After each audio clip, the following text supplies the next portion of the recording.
পরিবর্তন এই সংসারের শাশ্বত নিয়ম। কোনো রাজা নেই যিনি চিরকাল রাজা থাকেন, কোনো ধনী ব্যক্তি নেই যিনি চিরকাল ধনী থাকবেন। এই সংসারে সূর্যের স্থান নেওয়ার জন্য চন্দ্রিমার আগমন ঘটে।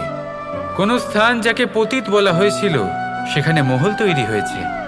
কোনো স্থান যাকে আজ মলিন বলা হয়েছে কাল সেখানে মন্দিরও স্থাপন হতে পারে। কোনো ঋতু চিরকালের জন্য থাকে না, কখনো সময় চিরকাল একরকম থাকে না। আজ যে আপনার কাছে রয়েছে কাল অন্য কারোর ছিল, আজ যে আপনার কাছে রয়েছে কাল তা অন্য কারোর কাছে চলে যাবে। আপনার সাথে কিছু থাকলে তা হলো আপনার কর্ম, কিন্তু সেই কর্মের পরিণামও আপনার নয়। আপনি শুধু কর্ম করুন, বাকি সবকিছুই পরিবর্তনশীল। কিন্তু সেই পরিবর্তনকে দেখে ভয় পাওয়ার প্রয়োজন নেই, তাকে স্বাগত জানান। যদি আপনি হাসি মুখে সেই পরিবর্তনকে স্বাগত জানান, তাহলে এই পরিবর্তনও হাসি মুখে আপনার সাথে থাকবে। আসুন আমার সাথে ভালোবেসে বলুন, রাধা রাধা। বটবৃক্ষের বীজ সর্ষের দানার থেকেও ছোট হয়, কিন্তু যখন তা নিজের রূপ ধারণ করে তখন তা বিশাল বৃক্ষের আকার ধারণ করে, যা সহস্র বছর ধরে বেঁচে থাকে, ছায়া প্রদান করে, পাখিদের আশ্রয় প্রদান করে, আর দেয় পথচারীদের বিশ্রাম করার স্থান। কেন? কারণ সেই ছোট বীজ তা মাটির ভেতরে গিয়ে নিজের খোলস ত্যাগ করে।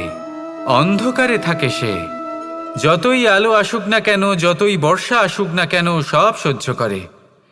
আর তারপরে একটা চারা গাছ অঙ্কুরিত হয়, তারপর ধীর গতিতে একটা বিশাল বৃক্ষতে পরিণত হয়।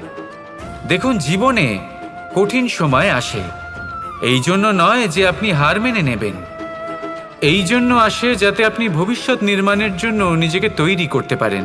যদি কঠিন সময়ে আপনি ওই বীজের মতো দৃঢ় হয়ে থাকতে পারেন, তাহলে আপনিও একদিন সেই বিশাল বৃক্ষের মতো নিজের অস্তিত্ব গড়ে তুলতে পারবেন, যা সহস্র বছর পর্যন্ত মনে রাখা হবে। আসুন আমার সাথে ভালোবেসে বলুন, রাধা রাধা। সঞ্চয়। মানুষের যখন থেকে বোধবুদ্ধি হয় সঞ্চয় করতে আরম্ভ করে দেন। সঞ্চয় করতে থাকেন ভোজনের, সঞ্চয় অর্থের, সঞ্চয় শক্তির। নিজের জন্য করেন, নিজের পরিবারের জন্য করেন, নিজের স্ত্রীর জন্য করেন, সন্তানের জন্য করেন, সন্তানের সন্তানের জন্যও সঞ্চয় করেন। সঞ্চয় করার জন্য ওনার কাছে অনেক কারণ রয়েছে, কারণ উনি এটা ভাবেন যে এই সঞ্চিত শক্তির জন্য কেউ ওনার কোনো ক্ষতি করতে পারবে না।